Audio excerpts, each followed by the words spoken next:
എറണാകുളം ജില്ലയിലെ പെരുമ്പാവൂരിൽ അതിഥി തൊഴിലാളികൾ തിങ്ങിപ്പാർക്കുന്ന പ്രദേശമാണ് ബായി കോളനി അഥവാ ബംഗാൾ കോളനി. പഴയകാലത്ത് പുതയപാടം എന്നറിയപ്പെട്ടിരുന്ന ഈ പ്രദേശം ലഹരി വിൽപ്പനയുമായി ബന്ധപ്പെട്ട ആരോപണങ്ങളുടെ പേരിൽ ഇപ്പോൾ വാർത്തകളിൽ നിറയുകയാണ്. വാഴക്കുളം, വെങ്ങോല പഞ്ചായത്തുകളിലായി വ്യാപിച്ചുകിടക്കുന്ന ഈ കോളനിയിൽ നിലവിൽ 2500 മുതൽ 4000 വരെ ആളുകൾ താമസിക്കുന്നുണ്ട്. ലഹരി വസ്തുക്കളുടെ ലഭ്യതയും സാമൂഹിക വിരുദ്ധ പ്രവർത്തനങ്ങളും വർദ്ധിച്ചതോടെ നാട്ടുകാർ സംഘടിതമായി പ്രതിഷേധവുമായി രംഗത്തെത്തി. ലഹരി വിരുദ്ധ പോരാട്ടം സംഘടനയുടെ കൺവീനറും അധ്യാപകനുമായ കെ.എ. നൌഷാദ് പറയുന്നത് ഇവിടുത്തെ തൊഴിലാളികൾ ലഹരിയുടെ ഇരകളും ഉപഭോക്താക്കളുമാണെന്നാണ്. കച്ചവടക്കാരിൽ മലയാളികളുമുണ്ട്.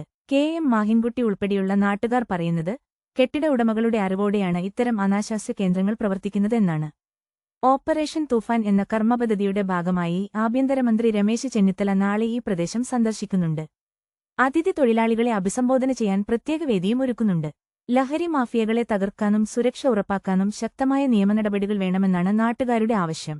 പോലീസ് പട്രോളിംഗ് ഇപ്പോൾ വർദ്ധിപ്പിച്ചിട്ടുണ്ട്. ഇത്തരം വാർത്തകൾക്കായി ഞങ്ങളുടെ ചാനൽ സബ്സ്ക്രൈബ് ചെയ്യുക.